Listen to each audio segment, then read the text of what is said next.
Hello, this is Greg Alson. Green Greg is coming to you on 22 August 22.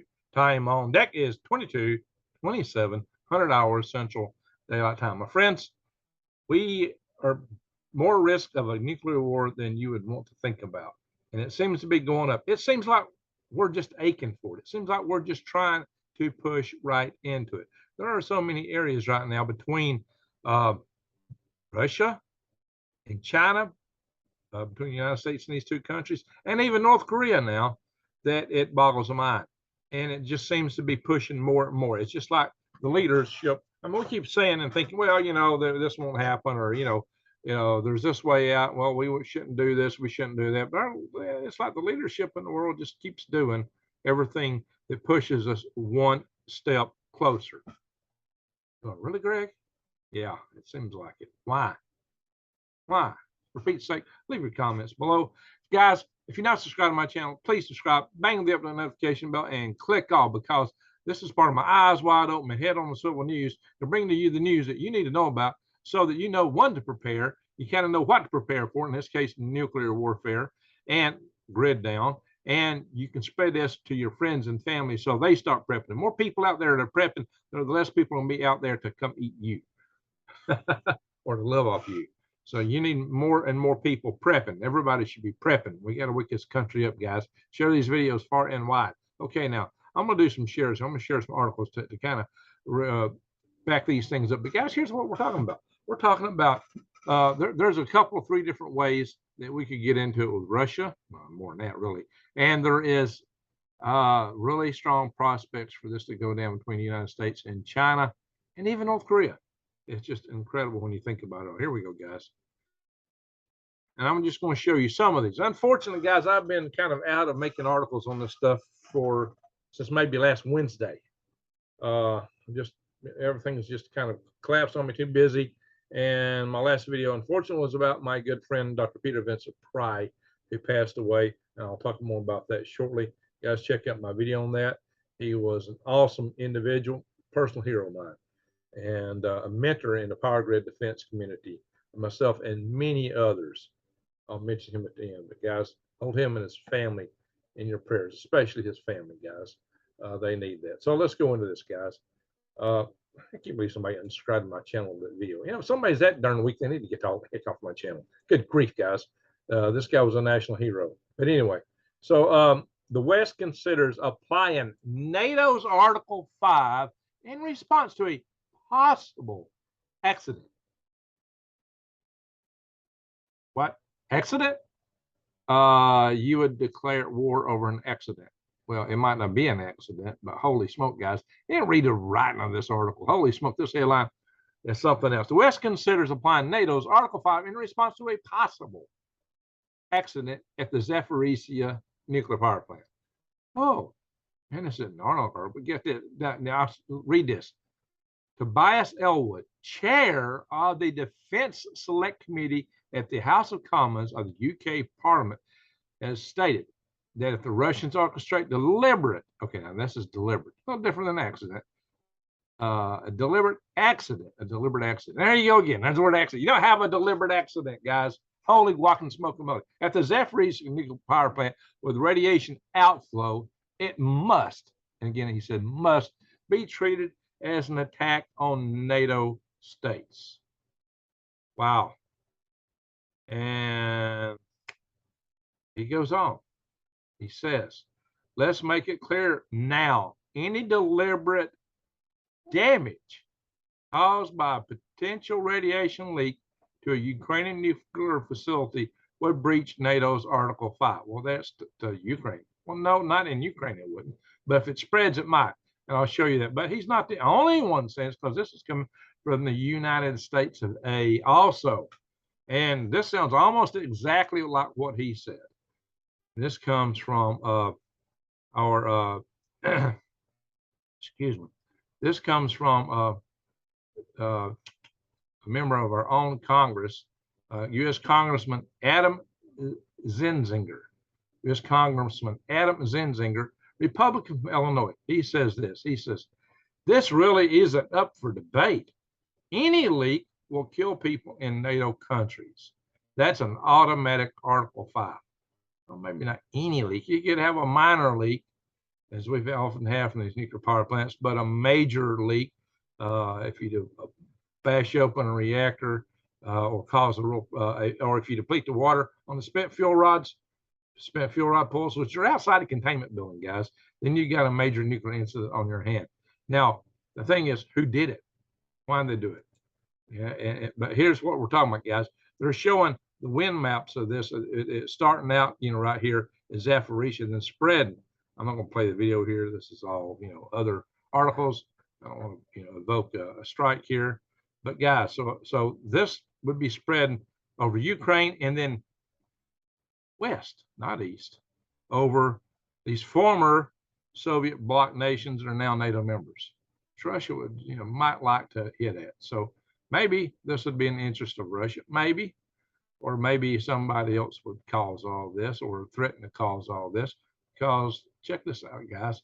If my stinking app quit fighting me here, Ukraine says that Russia is planning a false flag attack at the nuclear power plant. Well, now, Russia is actually in charge of the nuclear power plant. Why would they attack it when they are holding it? Maybe to cause a nuclear incident in Ukraine, or would Ukraine attack it? See, here's the dilemma. Both sides are accusing each and other of being the one that's going to instigate a false flag attack. Russia says Ukraine's going to do it. Ukraine says Russia's going to do it. Between both of them doing this, maybe that means somebody or both of them are really planning to do it. Maybe both sides have got this in plan, or maybe it's neither side. But the fact that both sides are making these kind of allegations just raises the ante quite a bit. What we do know is that the Russians do have a lot of their military units there. The photos have been made of their trucks inside the nuclear power plant facilities, and they are actually supposedly, reportedly, firing missiles and artillery from Zaporizhzhia with the idea of using it as a nuclear shield and a form of nuclear blackmail that they can fire from that the Ukrainians wouldn't fire back at. Wow, it's kind of inviting an attack almost, but hopefully the Ukrainians are smart enough not to hit back, in spite of the fact that they're being said that they will cause a false flag. Somebody out there might be tempted to rain an artillery piece in on them. But I hope there's strict commands not to do that. The tragedy at stake here is it could be far, far, far worse than Chernobyl. Guys, this is Europe's biggest nuclear power plant. Let's hope Zaporizhzhia doesn't suffer a major radiological event. However, there are articles out there that I'm not going to show you every article. I've seen zillions of articles here in the past several days. I'm just showing a few. There's articles out there claiming that the operators, Ukrainian operators, been held at gunpoint by the Russians, have been actually terrorized, abused, how you say, beaten. What's the words for that? I'm getting lost of word here right now. But they've been in a great duress, and they have been. Oh shoot, what's the word for that? Anyway, guys, right now it's late, I'm tired. So what's happened here is that there's just if you have nuclear plant operators under that kind of stress, that kind of risk, that they've been terrorized by the people running the place, that and abused, that they're not on their A game, and you need to be on your A game in a nuclear power plant in case something goes wrong. When you got artillery and stuff falling around, when you got potential stuff that could happen there, if some of those safety systems on the outside fail, and if they don't really have their A game on, they might mess up. Most of the nuclear incidents that happen, including 3 Mile Island and Chernobyl, happened because the operators weren't on their A game when they weren't under great duress. So you've got to be sharp. You got to be on top of it to keep a nuclear accident from happening. You need good, sharp, well-rested operators, not operators that have been the receivers of abuse. So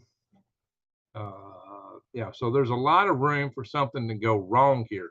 Truly an accident or false flag. False flag is not an accident. It may be staged to look like an accident, but a false flag is not an accident. And whether either side stages this, you can see what we're talking about. Why would Russia stage a false flag accident? And everybody on the other side is saying, if you do this, we're going to come out and evoke Article 5. That's WWIII, guys. That's World War III. We're talking about World War III. But this isn't the only path to World War III. I'll cover a couple others with Russia. A couple of the many others. Oh, yeah, by the way, guys, if this hasn't convinced you that it's time to prep, you need to think about it real hard. And right now, we got a special deal, an extra special deal, $250 off, the best deal since 2019. Guys, this is $2.57 a meal. I mean, Greg goes, well, that's 3 months worth. Go buy 3 months worth of groceries for that in the grocery store. You won't get out with 2 weeks for that kind of price, guys. And this stuff lasts 25 years. You have breakfast, lunch, and dinner. You actually get 2,000 calories a day, far more than competitors offer. A deal that'll make you a winner. 21 different varieties. You get breakfast, lunch, dinner, snacks, and you even get drinks and desserts in with this, guys. So it's an awesome deal. If you can't handle that all at once, you can might try the 1 month supply, 4 weeks, which gives you $50 off. Not as good a deal as the one above, but still an awesome deal. And even these containers are quite valuable in themselves in a grid down situation. I can make many uses of those, maybe even a honey pot. But guys, this is how it looks when it reconstitutes. It's real food, guys. It is real food. This is awesome stuff. So check it out. And guys, if you can't afford it, beans and rice, man. Or buy, if you can't even afford to buy a bag of beans and rice, hey, 1 can at a time. Do what you can. Prep. Get ready, guys. Ladies and gentlemen, get ready. We're really facing some perilous times. But France is trying to water all this down, at least with regard to this nuclear power plant. They claim they got some kind of agreement to get a watchdog group in there, but it's not happened yet. It may not happen. Cross your fingers. Let's hope this gets damped down. But that's not the only thing cooking, guys. What's cooking is that Russia's taking a licking from Ukraine and Crimea. There's been several explosions rocking Crimea for days on end now, and other spots in Russia like Belgorod. But especially Crimea has been getting hit. And also the bridge that separates or provided transit from Kherson back to the main areas occupied by the Russians has been hit. It's almost like 20,000 Russian troops have been cut off in Kherson and may get whopped. So the Ukrainians seem to have some things going for them at the moment. And now that can turn. And we're going to have to talk about how that can turn. Explosions again in Sevastopol. This is the headquarters. This is the main area of the Black Sea Fleet, Sevastopol, which is in Crimea. We're talking about how a drone fell on the roof of the Black Sea Fleet headquarters. It must have went through the roof. Quite an explosion. Said they're taking that place out. Yeah, fires and explosions reported at military targets in Russia and Crimea. And Russian military claims warplanes with hypersonic missiles deployed to NATO regions. So what they're talking about here is the enclave of Kaliningrad. So Kaliningrad. So which is outside of the main body of Russia. It is actually east of Lithuania, wedged between Lithuania and Poland, but it's a piece of Russia. It used to be German, but the Russians took it after World War II. So, guys, this is a hey, we're aiming at you move here, or at least a threat. So, before we go over here to talk about China, which is next, guys, I've seen several articles on that post here. Some of them are claiming the following. They're claiming that Putin is, and I don't fully buy into this, that Putin's either considering surrendering because the war is going so bad for him, or the use of nuclear weapons. I have a hard time seeing Putin surrender. But he might, if he really is getting beat this hard, he's got a couple of options. One, to take this out of the category of special operations and go for full mobilization. So he's already mobilized a lot more of what he has than what a lot of people realize. And I don't think he's had, I was put out there before, I think he had 3,000 tanks when he went in this that were operable, and about 3,000 that could have been repaired and brought up to operable state, not the 25,000. This has been claimed by many. I think his total reserve was 3,000 operational and 3,000 repairable tanks. And quite a fraction of that has already been taken out. So he's already committed a very significant portion of his troops there. And he's apparently having trouble recruiting new troops, although reportedly 100,000 North Koreans are going to assist in the special operation. And that's pretty significant if that pans out. So we'll have to see what happens with that, guys. North Korea's got like a 1,000,000-man army. They can spare a few, some good combat training, in their realm, supposedly. So what's going to happen there? Putin may be more and more tempted to either call for a full-scale operation or to use tactical nuclear weapons, which probably is also could call a full-scale operation within Ukraine. This could escalate. He may actually find some reason to want to use them outside of Ukraine, especially if NATO becomes involved over Zaporizhzhia. If that happens, look out, guys. That might be it. China, guys. China. Holy guac and smoking mother, guys. China threatens U.S. warships near Taiwan. Here's what's happening. After Pelosi went in, we had another congressional delegation when China remobilized again. Now we got the governor of Indiana has gone into Taiwan, and China's all up in arms over again. And meanwhile, we got a naval fleet sailing as poison sail right through the China Strait, Taiwan Straight, excuse me. And China is very upset over that, and they're actually threatening them. Now, what I hear also is that Xi Jinping actually called Biden prior to Pelosi's visit and begged him, pleaded with him to not let Pelosi come over. And this might have been because he knew he'd have to stand up and take a stronger stance to save face, especially for the third party, the 20th Party Congress, the CCP in China, where he's trying to go for his third term as El Presidente, or whatever you want to call it, dictator, trying to get himself set up as dictator for life. So he is trying to keep all his ducks in a row. He'd like to say, well, I got him to back down and come out, but now he's had to beat his chest a little harder, and all this may be forcing his hand somewhat because of the political games he's got to play back home. When you're a dictator, you got to be the tough man. You got to be in front. You got to sound like the one that's is beating his chest and got the bravado. You got to sound like you're the one on top of the game, that you're in control. And as soon as you don't sound like you're in control, you're weak and you're in danger within your country. So face is important to a dictator, to anybody running the country under an authoritarian system.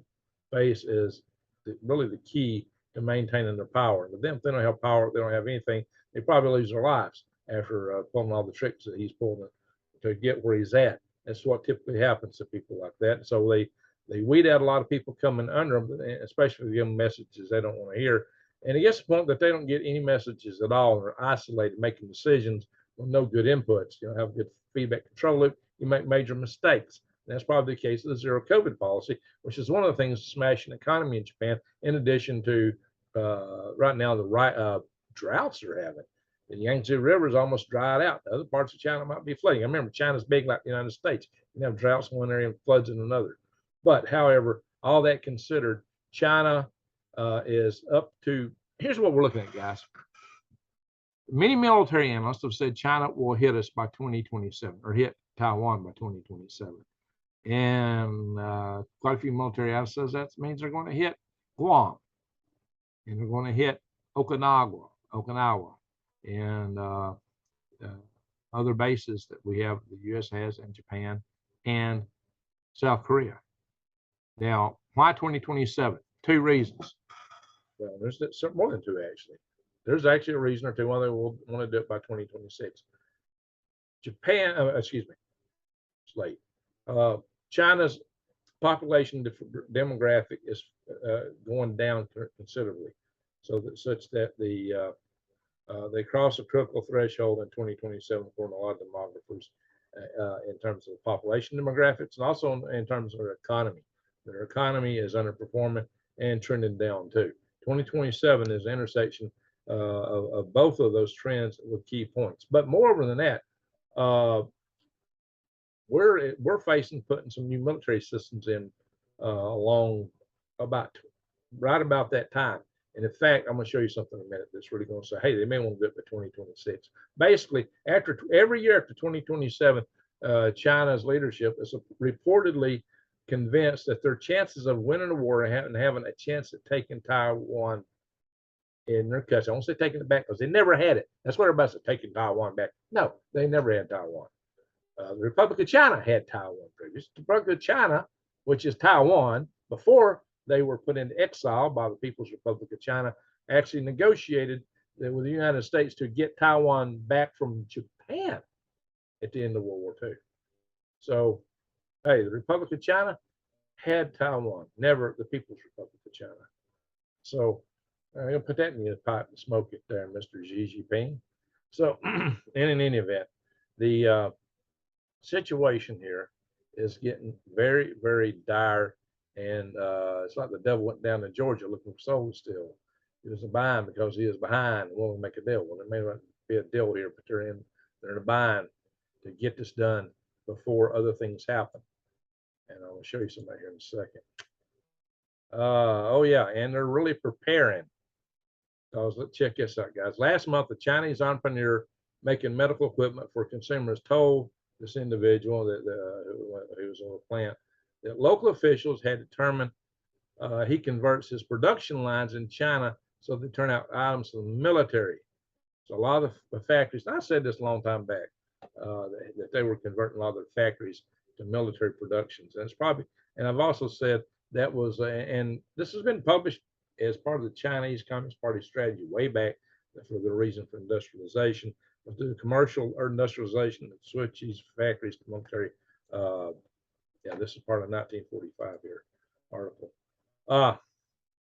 I got a quiz at the end of this video here. See if you watched it all the way. It's got to do with this guy right here. So soak that up, and then you'll understand my quiz. So, all right, we'll go on. But Pentagon to boost defenses of its most strategic air base at Guam. Basically, we're going to put THAAD missiles in, big time. And there's a next generation interceptor that's going to serve to be more powerful than THAAD. We're going to put a lot of these in Guam. The problem is they're not going to be there until after 2027, although they're saying we might start getting a little bit in 2026. Oh, yeah, where else? So I got another article somewhere here that makes, I'm going to skip forward here a bit, guys. Japan wants to point 1,000 cruise missiles at China. And they plan to start installing these in 2026. Okay, start sending a picture. Maybe China wants to make before 2026. But there's articles out there also asserting that there's strong indications that they would want to attack before the elections in 2024. Imagine that, guys. Before the elections of 2024, before there's some other president. Maybe they'd like to do this attack while the president is deemed weak. Maybe a president that, according to many, seems to favor China in many ways. So think about that. Now let's go back. I just wanted to kick ahead because I was already talking these things here. China deploys military around Taiwan. Yeah, I think that should have been earlier, but yeah, this is what they're doing. They're still deploying military around. They're still going around. And the CCP is even kidnapping ex-pat Chinese who like moved to Canada and became billionaires, like this individual, this article is about. I'm not going to split down, but you've probably seen it, guys. So they are charging people. So basically, if you've been Chinese, you're always Chinese in their eyes, and subject to their administration, whatever they want to do with you.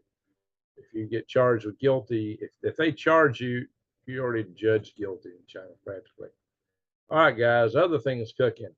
I told you that Russia, and actually it's Russia, China, Brazil, actually Russia, China, and Iran, North Korea, many nations are involved in these drills right now going on where? In Venezuela.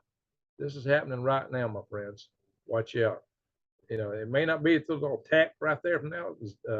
Stacy Zavicki had that vision. It may be they're just planting stuff and we'll attack later from there. Of course, the drills aren't over. It could happen. All right, finally, one other thing. Alexander Dugin's daughter was taken out in a car bombing. Stop this year. She was taken out in a car bombing. And Psalm 6 is Glenn Beck, have suggested this could be the Archduke Ferdinand moment. And I've never heard of the Archduke Ferdinand for World War I, but this individual getting outed, not outed, but taken out, started a major war, World War One, which precipitated World War II, which precipitated the Cold War, which precipitated all this junk we're doing in today. See, all this stuff is just like legacy piled on, you know. And here we got, kind of looks like something Albert Pike wrote up a long time ago. Anyway, I don't know. But anyway, so guys, this is what we're looking at. We are looking at whether that is true or not. That's the allegation that's been made. It's bringing a lot of people in Russia saying, "Hey, we need to attack. We need to up the ante in this war, not to have a special operations, make a full-blown war and go in, and maybe it would mean the use of theater nuclear weapons. I don't know, guys. However, there's another organization within Russia, supposedly some resistance group, that has claimed credit for that event. The rest of the population buys into it or not, whether he makes the Russian news media. Hey, that's a whole other question. But there is another group claiming credit for having done that event, a group that's reportedly unhappy with how Russia declared war on another fellow Slavic nation, Ukraine. Both were Slavic nations. In fact, the Russian people used to be known as the Kiev Rus. They started the whole nation of Russia, kind of sort of started in Ukraine. Ukraine's considered their motherland. And to some Russians, they get a lot of families in Ukraine. There's a lot of them that aren't happy with that. And some people suggest that maybe while Russia or Putin never declared a full-out war, but claimed it was just a special operation going into denazify. Why denazify? Because the Russians are paranoid of Nazis after what happened to them in World War II. So to them, that's a good justification. And it was just some, one unit out of the bigger National Guard and the military of Ukraine that they used as a basis for those claims. Whatever. I'm not going to debate that here or there. But guys, the thing is that there's a lot of potential right now for mayhem. It can go worse. It may not. Let's pray that this stuff will unravels and just these things don't happen. I mean, there is.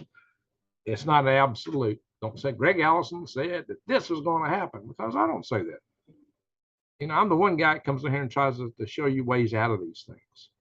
And I've had Dr. Pyne on here, for example, David Pyne, talking about these kind of things, and myself and many others, how not to get into these situations, how to get us out, how to appeal to your leaders, but also that you need to prep, because it don't seem like they're paying attention. It's not, they're just rushing down this road. I mean, as China's making all these claims, don't come in here, we're selling our fleet right in there. And there's been other statements about Russia. Well, if Russia does this or if they do that, a lot of people have been saying, hey, we need to invoke Article 5. We need to put in a no-fly zone. We need to respond. And there's a whole lot of people are claiming if Russia does this, that, or the other in Ukraine, that the United States is just going to have to respond. Why? Should we? What do you think? Let's see your comments below. David Pyne would not have taken too highly to that idea. Others would. I got friends on both sides of that discussion space. So I'll just ask you, what do you think? Okay. Quiz time. The man I showed you earlier, he was holding something. The article claimed it was a rifle. Claimed he shot down this big aircraft with this fighter jet with a rifle. He was not holding a rifle. I know exactly what he was holding, and it was not a rifle. Tell me in the comments below. What was this man holding? If you can answer that, I know you didn't skip ahead. You watched this video, and whoever can answer that gets a gold star. All right, guys, see who can handle that. Guys, look, we are in a period of peril. There's no doubt about it. There is no way around the fact that we are in one of the greatest areas of peril I've ever seen in my life. Peril from international conflict. Yeah, we're talking about maybe some peace treaty with Iran. You bet your bottom dollar that Iran's going to keep doing whatever they were doing, irregardless of what we're saying. We'll maybe paper it over. Price of oil might drop for a little bit, which seems to be happening on this rumor, this peace deal, which could give the Democrats an edge in the midterm election. Oh, look, inflation just dropped. Hey, but guess what? It's come out in the UK that inflation is going to go up over 18% this winter. And I don't think it's going to be just 18%. They're based on the cost of energy. Guys, it's going to be a dark winter in Europe. It's going to be rough. It's going to be tough because Venezuela's not going to send them energy. They said, hey, we're not going to send any more oil unless you meet these conditions. They're not getting it from Russia. Russia's dealing with making deals with Saudi Arabia. And holy smoke, guys. What is our America used to be the nation that pulled all the strings of all the countries. Now they don't, none of them want anything to do this. And what did the current president promise us? Oh, he was going to return us to an era of better relations with all our friends and allies and all of our other people across the world. He was going to bring in peace with all these other nations. And what's happened? The opposite across the board. So we're piling money into Europe. Why? Why is it just the United States? Why Europe? Europe is the one that at risk, and not the United States. Europe's at risk. You know, if Russia ran all the way through Europe, what would it do to us here? Maybe not so much. It might cost us what we spent on them to say their rear ends. Why is the United States putting in the lion's share of money into Ukraine? Like way above what everybody else is doing combined. You know, if all these other, Poland is one, and the Baltic states in Europe are contributing more than this, because they're the ones that have lived under the Russians before and don't want anything to do with it. And, you know, they're the ones most at risk, I suppose. But, you know, there's a lot of countries there that just aren't chipping in. So why are we doing it? Why are we putting in so much into NATO? There's something else coming below. What do you think? Some of you will be all for it. Some of you are all against it. Let's debate it out in the notes below. I'm just asking questions. Just asking questions. I think questions need to be asked. We need to have some national conversations on what our priorities are in this country, what we stand for.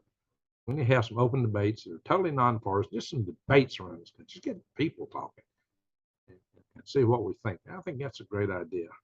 And then see what we come up with. What in the world is our priorities? Militarily, economically. There needs to be some understanding of the overall context of these things. But guys, 74% of people in the United States think we're heading down the wrong road. 74%. People that approve of Congress are just few percent. President, none of the bodies in government have overwhelming support from the people anymore, except Democrats love the FBI. Only the Democrats, it seems. Big brother. All right, my friends. Answer the quiz. Prep and pray. Best I can say at the end of this day. And probably won't take me, it's probably too late to post this tonight. It's already 23:01 hours. Time this uploads, processes, it'll be nearly midnight. If it's close to midnight, this will be posted tonight. Sorry guys, it means if I post it around midnight, my views drop dramatically. This is material's a little dated because it's taken me several days to get it out here to you guys, but this is my report on it, so I hope you've enjoyed it. If you do, please hit the like button, share widely. I got a lot more stuff coming. And final note, again, pray for the family of Dr. Peter Pyne. They've lost a family member and a loved one, and he's been a friend and mentor to many of us. It's always a great guy to talk with. I mean, he was somebody who could really hold a conversation, very intellectual conversation, but he was very engaging. And you know, I saw a comment on Nate's channel. Somebody's like, well, you know, this guy was crying doomsday, and then he died of natural causes. What?